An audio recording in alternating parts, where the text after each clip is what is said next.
نبی کریم صلی اللہ علیہ وسلم کے بعد نبی کیوں نہیں، سوال پیدا ہوتا ہے نا، نبی کیوں نہیں ہم اللہ سے مانگتے ہیں جس طرح ابراہیم علیہ السلام کو یا اللہ آپ نے برکتیں دی، آپ نے ان پر رحمت عطا فرمائی، اسی طرح حضرت محمد صلی اللہ علیہ وسلم اور ان کی آل پر درود شریف پڑھتے ہیں نا بھائی، اللہم صلی علی محمد اللہم بارک علی محمد، تو اسی طرح حضرت ابراہیم علیہ السلام کی طرح حضرت محمد صلی اللہ علیہ وآلہ وسلم اور آپ کی آل پر رحمت اور برکتوں کا نزول فرما دیجیے۔ تو کچھ لوگوں نے اعتراض کیا کہ یہ کیسی برکت اور رحمت ہوئی کہ وہاں تو 4000 سے زائد نبی آئے اور یہاں تم کہتے ہو نبی آئے گا ہی کوئی نہیں، حضور کے بعد نبی آئے گا ہی کوئی نہیں، تو ایک طرف رحمت اور برکت مانگتے ہیں، دوسری طرف اس کا انکار کرتے ہیں۔ تو میرے پیارو، رحمت اور برکت کا معنی نبوت نہیں ہے، رحمت اور برکت کا معنی نبوت نہیں ہے۔ جو برکت اللہ نے حضرت رسول پاک صلی اللہ علیہ وسلم کو دی ہے اس کی صرف ایک جھلک، آپ بیت اللہ شریف چلے جائیں اور وہاں دیکھیں کہ حضور کی تعلیمات پر عمل کرتے ہوئے کس طرح دنیا کے اطراف سے پروانہ وار لوگ بیت اللہ کے سامنے آ کر اپنے گناہوں کی معافی مانگتے ہیں، رب کے سامنے دامن پھیلاتے ہیں، جبین نیاز جھکاتے ہیں، اور اللہ آپ کو مدینہ شریف لے جائے تو وہاں دیکھیں کوئی وقت نہیں ملے گا جس وقت میں لوگ روز اطہر پر رسول اللہ صلی اللہ علیہ وسلم کے لیے درود سلام، روز اطہر پر، ساری دنیا کو ایک طرف، صرف روز اطہر پر ہر وقت آپ کو 24 گھنٹے کوئی وقت ایسا نہیں ملے گا۔ اگر آپ کہتے ہیں کہ لوگ جب نماز پڑھ رہے ہیں تو نماز میں بھی اللہ نے درود رکھ دیا نماز میں بھی اللہ تعالیٰ نے درود شریف رکھ دیا، کوئی یہ نہ سمجھے کہ اب تو نماز کا وقت ہے، اب تو درود شریف رکا ہوا ہے۔ اور اس کے ساتھ اگلی بات اس سے بھی عجیب ہے اور کمال کی ہے کہ سارے نبی بالکل اپنی جگہ پر سچے تھے اور ان کی اس وقت ان کی اتباع میں ہمیشہ کی کامیابی اس کی ضمانت تھی، وہ ضمانت حضور کے آنے سے اٹھ گئی، اور صرف رسول اللہ صلی اللہ علیہ وسلم کی اتباع میں اللہ نے کامیابی رکھ دیا۔ فرمایا لقد کان لکم فی رسول اللہ اسوۃ حسنہ، حضور کی زندگی بہترین نمونہ ہے، جس نے اللہ تک پہنچنا ہے، جس کو دنیا آخرت کی کامیابی اور عزت چاہیے، میرے جملے یاد رکھنا، جس کو دنیا اور آخرت میں کامیابی اور عزت چاہیے اس کے لیے رسول اللہ صلی اللہ علیہ وسلم کے سوا کوئی راستہ نہیں ہے۔ ہمیشہ کی کامیابی اور عزت، یہ نہ سمجھنا آخرت کی کامیابی، یقین کریں دنیا میں بھی وہی لوگ کامیاب ہیں۔ یہ آپ کو نظر آتی ہیں بڑی بڑی دولتیں اور بڑی ٹھاٹھ والے، یہ بڑی دولتیں اور بڑے ٹھاٹھ والوں کو سکون نہیں ہے، حقیقی سکون ان اللہ والوں چاہیے، ان کے پاس ہی ہے۔ تو دنیا اور آخرت کی عزتیں اور دنیا آخرت کی کامیابیاں میرے اللہ نے صرف رسول اللہ صلی اللہ علیہ وسلم کی اتباع میں رکھ دی ہیں، اور کوئی جگہ نہیں ہے، کوئی ذریعہ نہیں ہے، کوئی اور راستہ اور واسطہ نہیں ہے۔ اب میں یہ عرض کرنا چاہوں گا، میرے حبیب صلی اللہ علیہ وسلم نے خود فرمایا سیکون فی امتی کذابون ثلاثون کلہم یزعم انہ نبی اللہ وانا خاتم النبیین لا نبی بعدی،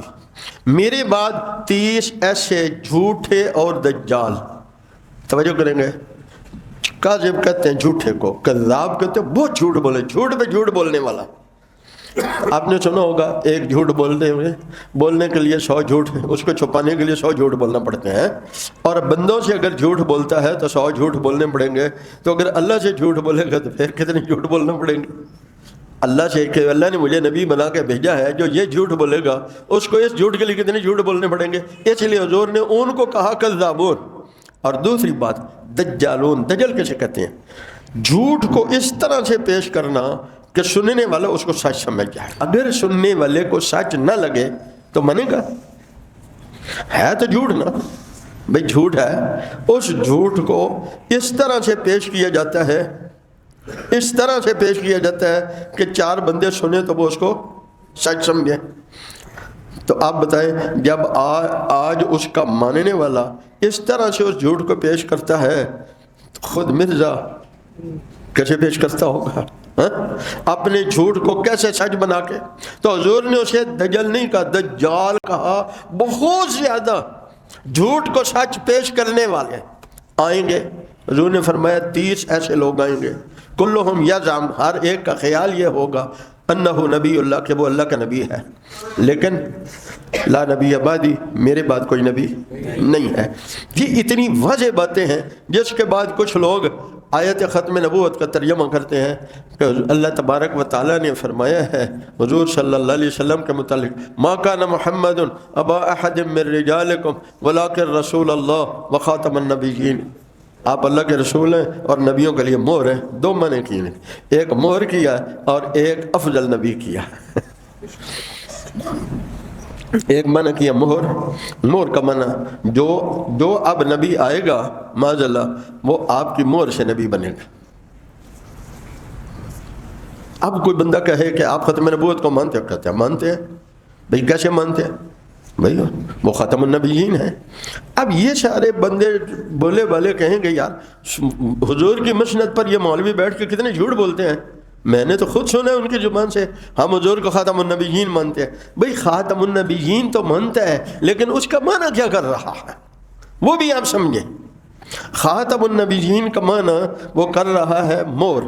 اور مور سے مراد یہ لے رہا ہے حضور کے بعد نبی آ سکتے ہیں معاذ اللہ، لیکن حضور کی مور لگے گی تو پھر وہ نبی بنے گا۔ آپ کو میری بات سمجھ آ رہی ہے؟ اچھا جی، دوسرا معنی لیا حضور کی خاتم النبیین کا معنی افضل النبی، حضور سب سے افضل ہے۔ بھئی آپ سب سے افضل ہیں، بعد میں کوئی نبی تو آ سکتا ہے لیکن وہ کمالات میں کمالات محمدی کے برابر نہیں ہوگا۔ دھوکہ ہے، سمجھ گئے دھوکے کو؟ بہت سارے ہمارے پڑھے لکھے بھائی ہیں، جب ان سے ملتے ہیں متاثر ہوتے ہیں ان کے جال سے، لوگ کہتے ہیں اخلاق، وہ اخلاق سے اخلاق نہیں ہے، وہ جال ہے، وہ جال ہے، ان کے جال سے متاثر ہوتے ہیں تو وہ کہتے ہیں یار ہمارے مولوی تو قرآن مجید سامنے رکھ کے مسجد میں کہتے ہیں یہ ختم نبوت کو نہیں مانتے، وہ کہتے ہیں ہم تو حضور کو ختم النبیین مانتے ہیں۔ اب آپ سمجھتے ہیں کہ بھئی یہ بات ہے، وہ کچھ کہتے ہیں یہ کچھ کہتے ہیں، تو آج میں آپ کو یہ سمجھا رہا ہوں وہ حضور کو جب کہتے ہیں ہم خاتم النبیین مانتے ہیں تو اس کا معنی کیا لیتے ہیں، اس کا معنی کیا لیتے ہیں، یہ آپ نے سمجھنا ہے۔ اس کے دو معنی لیتے ہیں، ایک خاتم کا معنی مور۔ اچھا یہ دلچسپ بات ہے کہ خود مرزا لکھتا ہے کہ میں جب پیدا ہوا تو میں اور میری بہن اکٹھے پیدا ہوئے، اس طرح کہ پہلے وہ پیدا ہوئی، پہلے وہ نکلی اور پھر میں نکلا، پہلے وہ نکلی پھر میں نکلا اور میرا سر اس کے پاؤں میں، اس کے پاؤں کے درمیان تھا۔ اب دیکھیں کوئی بھی انسان ہے یہ لفظ استعمال کرتا ہے نکلنے کا، عقل والا کوئی بندہ، پہلے وہ نکلی اور پھر میں نکلا، اور ہم اگلی جو بات آپ کو کہنا چاہتا ہوں،